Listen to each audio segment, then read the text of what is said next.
নমস্কার বন্ধুরা, রিঙ্কু কিচেনে আপনাদেরকে স্বাগত জানাই। চলে এসেছি আজ আমি নতুন একটা রেসিপি নিয়ে। আজকে রেসিপি হচ্ছে ডিম ভাপা। আজ আমি অসাধারণ স্বাদে ডিম ভাপা তরকারি করে দেখাবো। তবে একঘেয়ে ডিমের তরকারি খেতে ভালো না লাগলে এভাবে ডিমের রেসিপিটা বানিয়ে নিতে পারেন, খেতে অসাধারণ স্বাদের হয়। তার জন্য আপনাদের কাছে পুরো ভিডিও দেখার অনুরোধ রইল। ডিম ভাপা বানানোর জন্য প্রথমে আমি 4টে ডিম নিয়ে নিয়েছি। এবার এই ডিমগুলো ভেঙে নিব। 4টে ডিমকে পাত্রের মধ্যে ভেঙে নিয়েছি। 4টে ডিমকে পাত্রের মধ্যে ভেঙে নিয়েছি। এবার এই ডিমের মধ্যে দিয়ে দিচ্ছি সামান্য পরিমাণে লবণ, সামান্য পরিমাণে হলুদ গুঁড়ো দিয়ে দিলাম, অল্প একটু লাল লঙ্কার গুঁড়ো দিয়ে দিলাম। এবার ভালো করে ডিমগুলো মিশিয়ে নিব। ভালো করে সমস্ত উপকরণের সাথে ডিমটা মিশিয়ে নেওয়ার পর ডিমটা খুব সুন্দর করে ফেটিয়ে নিয়েছি। এবার এই ডিমের পাত্রটা সাইডে রেখে দেব। এবার একটা পাত্র নিয়েছি আর এই পাত্রের মধ্যে দিয়ে দিচ্ছি 1 চামচ মতো সরষের তেল। তেলটা পাত্রে চারিদিকে সুন্দর করে লাগিয়ে নিব। পাত্রে চারিদিকটা সুন্দর করে তেল লাগিয়ে নেওয়ার পর এবার ডিমের মিশ্রণটা ঢেলে দিচ্ছি পাত্রের মধ্যে। এবার পাত্রে ঢাকনাটা লাগিয়ে দিচ্ছি। এবার ডিমটা ভাপ দিয়ে নিব। তার জন্য একটা পাত্রের মধ্যে পরিমাণ মতো জল গরম করতে বসিয়ে দিয়েছি। জলটা ভালোভাবে গরম করে নিয়েছি। এবার এই ডিমের পাত্রটা জলের মধ্যে বসিয়ে দিলাম। এরপর গ্যাসের ফ্লেমটা মিডিয়ামে করে 15 থেকে 20 মিনিট ভাপ দিয়ে নিব। 20 মিনিট ভাপ দিয়ে নিয়েছি। যেহেতু ডিমের পাত্রটা গরম আছে তাই ঠান্ডা হওয়ার পর উঠিয়ে নিব। ডিমের পাত্রটা ঠান্ডা হওয়ার পর উঠিয়ে নিয়েছি। এবার চামচের পিছন সাইডটা দিয়ে চেক করে নিব। দেখুন চামচের গায়ে লেগে নাই, তার মানে ডিমটা খুব সুন্দরভাবে ভাপ দিয়ে নেওয়া হয়েছে। এবার ডিমটা পাত্রে চারিদিকটা এভাবে একটু ছাড়িয়ে দিব। এবার একটা ছুরি দিয়ে ডিমগুলো পিস পিস করে কেটে নিব। এই দেখুন 1 পিস ডিম তুলে দেখাচ্ছি। দেখুন ডিমটা খুব সুন্দরভাবে ভাপ দিয়ে নেওয়া হয়েছে। এবার ডিমের পিসগুলো একটা প্লেটের মধ্যে নিয়ে নিচ্ছি। এবার একটা কড়াই বসিয়ে দিয়েছি আর এই কড়াইতে দিয়ে দিচ্ছি পরিমাণ মতো সরষের তেল। তেলটা ভালো করে গরম করে নেওয়ার পর কেটে রাখা ডিমগুলো দিয়ে দিচ্ছি তেলের মধ্যে। এবার ডিমগুলো নাড়াচাড়া করে হালকা একটু ভেজে নিব। ডিমগুলো খুব বেশি ভাজবো না, তাহলে ডিমগুলো শক্ত হয়ে যাবে আর খেতেও ভালো লাগবে না। ডিমগুলো উল্টে পাল্টে হালকা ভেজে নিয়েছি। এবার আমি তুলে নেব।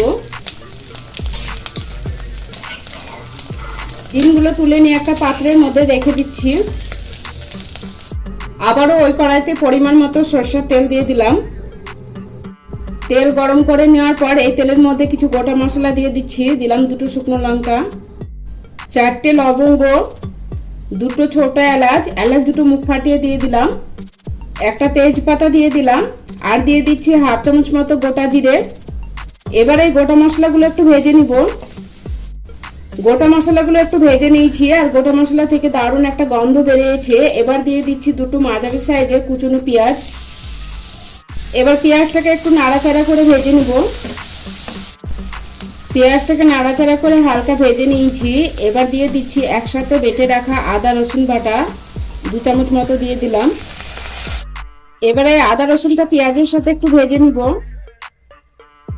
আদা রসুনটা পেঁয়াজের সাথে ভেজে নিয়ে দিয়ে দিচ্ছি কুচনো একটা টমেটো। এবার টমেটোটা একটু ভেজে নিব। এই সময় স্বাদ অনুসারে লবণ দিয়ে দিচ্ছি যাতে টমেটোটা খুব সুন্দরভাবে গলে যায়। আমি টমেটোটা কুচিয়ে ব্যবহার করেছি, আপনারা চাইলে টমেটোটা বেটেও ব্যবহার করতে পারেন। এবার কিছু গুঁড়ো মশলা দিয়ে দিব। তার জন্য প্রথমে দিয়ে দিলাম 1/2 চামচ মতো জিরে গুঁড়ো, 1 চামচ ধনে গুঁড়ো, 1/2 চামচ মতো হলুদ গুঁড়ো, 1 চামচ দিয়ে দিলাম কাশ্মীরি লাল লঙ্কার গুঁড়ো আর দিয়ে দিলাম 1/2 চামচ মতো গরম মশলার গুঁড়ো। এবার দিয়ে দিচ্ছি 2 চামচ বেসন। বেসন দেওয়ার কারণে তরকারির গ্রেভিটা খুব সুন্দর হয়। সমস্ত কিছু ভালো করে মিশিয়ে নিয়ে মশলাটা একটু কষিয়ে নিব। সমস্ত কিছু মিশিয়ে নিয়ে মশলাটা 1-1.5 মিনিট কষিয়ে নিয়েছি। এবার দিয়ে দিচ্ছি অল্প করে জল।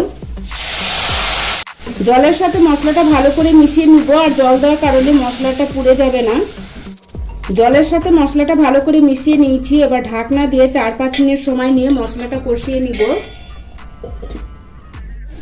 4-5 মিনিট সময় নিয়ে মশলাটা কষিয়ে নিয়েছি আর মশলা থেকে দেখুন তেল ছেড়ে দিয়েছে। এই সময় মশলাতে দিয়ে দিচ্ছি 2 চামচ মতো টক দই। দইটা আমি ফেটিয়ে দিয়ে দিলাম।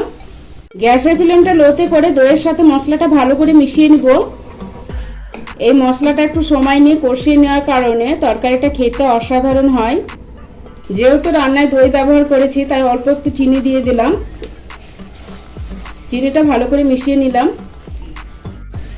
দইটা মশলার সাথে ভালো করে মিশিয়ে নেওয়ার পর আরও 2-3 মিনিট সময় নিয়ে মশলাটা আমি কষিয়ে নিয়েছি দইয়ের সাথে।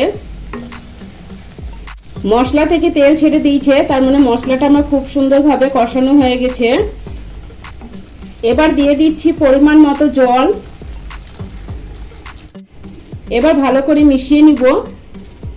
এবার ভালো করে মিশিয়ে নিচ্ছি। গ্রেভিটা ফুটলেই ভেজে রাখা ডিমগুলো দিয়ে দিব। গ্রেভিটা ফুটতে শুরু করে দিয়েছে, এবার ভেজে রাখা ডিমটা দিয়ে দিলাম। ভালো করে মিশিয়ে নেওয়ার পর দিয়ে দিচ্ছি 4টে চেরা কাঁচা লঙ্কা। এবার ঢাকনা দিয়ে 5 থেকে 6 মিনিট রান্না করে নিব।